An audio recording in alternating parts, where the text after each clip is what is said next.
Izzy here, and I have a great way to get that beautiful bokeh effect with your hybrid camera. Stay tuned.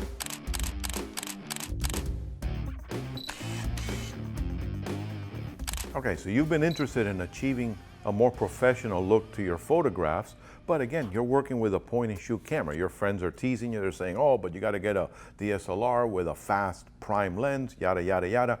Guess what? You don't have to spend that much money to do this. Now, there are different factors to be able to achieve that bokeh effect. The primary one is, of course, your f-stop. That is the aperture opening on your lens.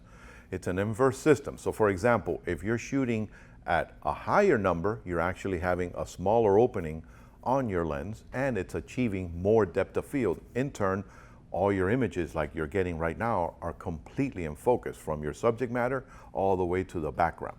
And if you open up the lens, that means picking a smaller aperture, and it's going to allow more light and it's going to blur out the background, giving you that bokeh effect. But again, since we're working with some of the point and shoots that are on the market, you might be limited on what your maximum aperture is, and it could be variable depending on zooming, on your capability of the zoom on your particular camera. Now, for example, the other factor is your sensor size.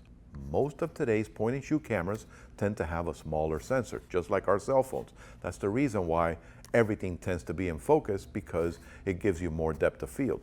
Now, if you don't have a full frame camera, obviously you have a point and shoot, smaller sensor, you need to compensate that a different way also. You're going to work with the millimeter of your lens. A lot of today's hybrid point and shoots, such as for example, Canon SX60s, Sony HX80s, many different cameras from different manufacturers out there have ultra zooms also. So we're going to show you later on, if you stay to the end, some examples on how to achieve that with your millimeter perspective. And we're going to show you how to set your camera to aperture priority or full manual to try to control the depth of field as much as possible with your aperture opening. So you have to stay through the end so we can show you some examples. Now I'm going to put the camera on a tripod so it's nice and steady and I don't have any camera shake. Now notice how I can zoom back and forth, and with the zooming capability, the more I magnify, the more I'm compressing the background, and that way I can blur out the background and maintain the car in the foreground in focus, or vice versa, by switching my focusing point on the camera and moving it to the rear car and now blurring out the front car.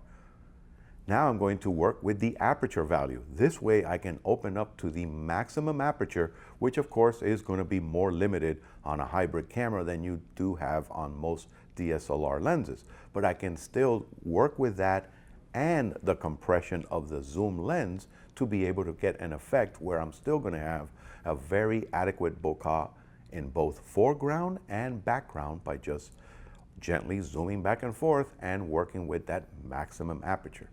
And there you have it, incredible bokeh with your Canon SX60HS. Well, I hope this video helped you and showed you how to achieve that beautiful bokeh effect with your point and shoot camera. As always, if the video helped you, don't forget to hit us up with that like button underneath and subscribe to the channel so that way you have access to tips, tricks, and frequently asked questions. And visiting the Miami area, also visit Digital Goja showrooms. Happy shooting.